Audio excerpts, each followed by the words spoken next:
శ్రీకాకుళం జిల్లా గారమండలంలో ఉన్నటువంటి సాలిహుండం ఈ ప్రాంతంలో కాలేయ మర్దన వేణుగోపాల స్వామి దేవాలయం వద్ద అయితే ఉన్నాం.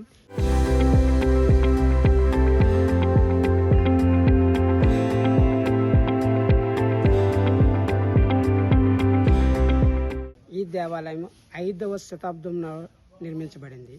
అయితే 5వ శతాబ్దంలో నిర్మించబడినటువంటి ఈ దేవాలయానికి అతి ప్రాచీన శాసనాలు కూడా ఇక్కడ ఉన్నాయి. అయితే ఈ దేవాలయానికి ఆనుకొని బౌద్ధ మరియు జైన మతాలు కూడా ఇక్కడ సంగమంగా ఉండడం విశేషం. ఈ దేవాలయానికి ఆనుకొని వంశధార నది ఇక్కడ ప్రవహిస్తూ ఉంది. అయితే వంశధార నదికి పేరు రావటానికి కూడా ఈ దేవాలయంలో ఉండేటువంటి కాలేయ మర్దన స్వామివారి ఆలయ చరిత్ర కూడా మిళితమై ఉంది అని ఇక్కడ శాసనాలు చెప్తా ఉన్నాయి.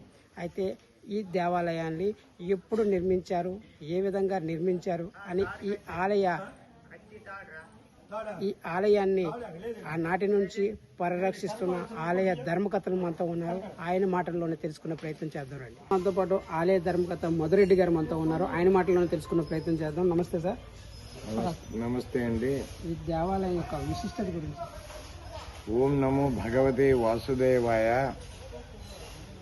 ఇది శ్రీ శ్రీ శ్రీ కాళీయమర్దన వేణుగోపాల స్వామి దేవాలయం అండి. ఈ దేవాలయం 5వ శతాబ్దం దేవాలయం. ఈ దేవాలయానికి సుమారు 1273 సంవత్సరం నుంచి మా సుగ్వంశస్థులైన తాత ముత్తాతలు అనువంశిక ధర్మకర్తలుగా ఉంటూ వచ్చారు.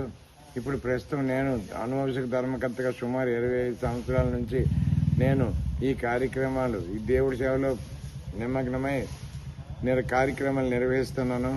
ముఖ్యంగా ఈ సంవత్సరం ఏంటంటే తిథుల ప్రకారం జనవరి 28 దశమి, జనవరి 29 ఏకాదశి పడింది. దాని ప్రకారం భక్తుల సౌకర్యార్థం అన్ని ఏర్పాట్లు చేసాం. తెల్లవారే మా కలెక్టర్ గారు, ఎస్పీ గారు వచ్చారు. మొత్తం బ్యారికేడింగ్ ఇదంతా చూశారు. ఎందుకంటే దీనికి పటిష్టమైన బందోబస్తు ఏర్పాట్లు చేశారా లేదా అని చూడటానికి వచ్చారు. ప్రస్తుతం అయితే కలెక్టర్ గారు, ఎస్పీ గారు ఇద్దరు మేము చేసే ఏర్పాట్లకి సంతృప్తి చెందారు. ముఖ్యంగా పోలీసు వారు రాత్రి పగలు పోలీస్ డిఎస్పీ గారు, సిఐ గారు, గారు సబ్ ఇన్స్పెక్టర్ వీళ్ళంతా ప్రతి పాయింట్ హెచ్చరిస్తూ మాకు అన్ని ప్రికాషనరీ మెజర్స్ తీసుకుంటున్నారు. అయితే ఆ దేవదేవుడి శక్తి వలన మేము ప్రతి సంవత్సరం ఇక్కడ ఏ విధమైన సదుపాయాలు లేనప్పుడు కూడా మేము ఇక్కడ జాతర అనేది సంతృప్తికరంగా నిర్వహించాం. ఇప్పుడు కూడా మీరు జాతర నిర్వహిస్తున్నారు. ప్రతి ఏటా ఈ జాతరకి, ఈ స్వామివారికి జరుగుతున్న ఆ ఉత్సవానికి సుమారు ఎంతమంది భక్తులు వచ్చే అవకాశం ఉంటుంది? అయ్యా, ఇక్కడికి ఏంటంటే ముఖ్యంగా ఏంటంటే స్వామివారి చక్రతీర్థ స్నానానికి చుట్టుపక్కల గ్రామాలన్నీ ఏట్లోన స్వామి వచ్చేదాకా వేచి ఉంటారు ఇసుక దెబ్బల మీద. స్వామి రాగానే స్వామి దేవుడి స్నానం చేసినప్పుడు వాళ్ళు కూడా దేవుడితో పాటు ఆ నీళ్లు జల్లుకుంటే పుణ్యం దక్కుతుందనే భావం భక్తుల్లో ఉంది, ప్రగాఢ విశ్వాసం వాళ్ళకు ఉంది. అందువల్లే వాళ్ళు ఈ దేవుడి పల్లికి ఏట్లోకి వచ్చేదాకా వెయిట్ చేస్తారు.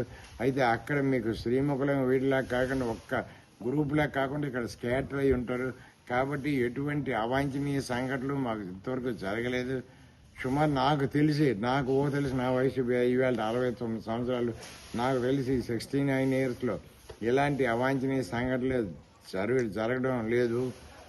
ఇంకా ముఖ్యంగా ఏంటంటే మేము సాలిహుండం జాతర నిర్వహించడానికి మేము అన్ని విధాల సకల ఏర్పాట్లు చేస్తున్నాం.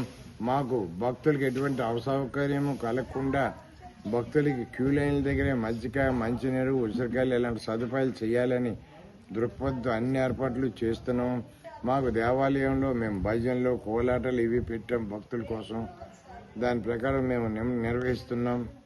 ముఖ్యంగా ఈ స్వామివారికి ఏ రకమైన పూజలు ఆ రోజు నిర్వహిస్తారు ప్రత్యేకంగా? ముందు రోజు 28వ తారీఖు దశమి రోజు స్వామివారి పల్లకితో ఇక్కడ మాకు స్వామివారికి సంబంధించి 7 గ్రామాలు ఉన్నాయి.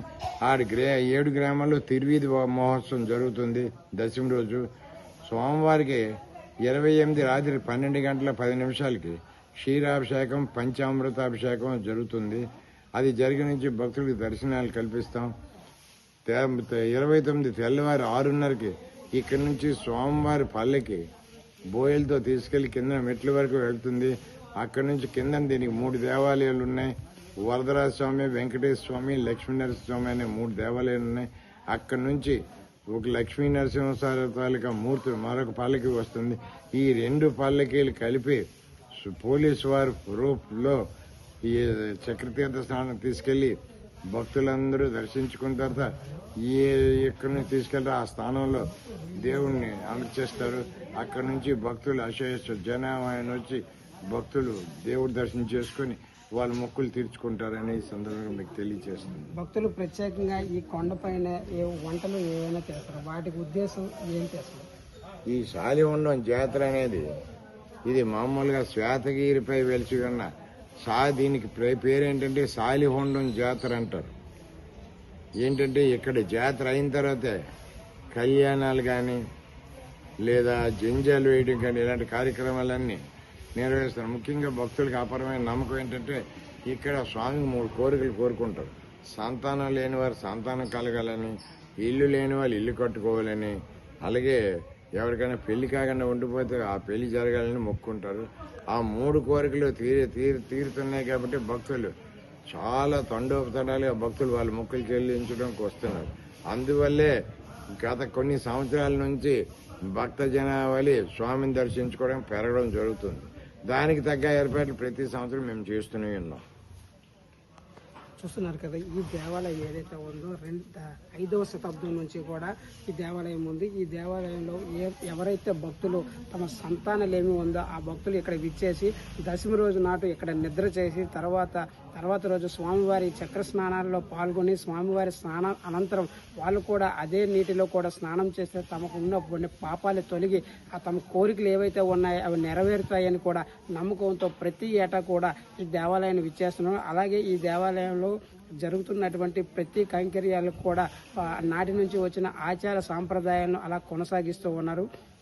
దాంతో పాటుగా రథసప్తమి ఉత్సవాలు జరిగిన వెంబడి ఉత్సవాలు జరగడం, పోలీసు బందోబస్తు కూడా మొన్న జరిగిన ఇన్సిడెంట్తో పాటు ఇక్కడ కూడా ఎటువంటి అవాంఛనీయ ఘటనలు జరగకుండా అన్ని కూడా ఏర్పాట్లు పటిష్టంగా ఉండేటట్టు దేవాదాయ శాఖ వారు కానీ, అలాగే పోలీసు వారు కానీ, అలాగే దేవాలయ ధర్మకర్తలు కానీ అన్ని కూడా ఏర్పాట్లు అన్ని కూడా చాలా చక్కగా నిర్వహించడం జరిగింది.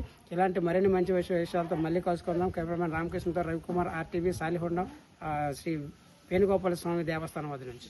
చరిత్ర సృష్టించినోడు ఇప్పుడు ఆ చరిత్రని తిరగరాయబోతున్నాడు. అబద్ధాల గోడల్ని బద్దలు కొట్టి నిజాలను రాగా మీ ముందుంచబోతున్నాడు. నిజమైన వార్తల కోసం వెంటనే డౌన్లోడ్ చేసుకోండి రా యాప్ని.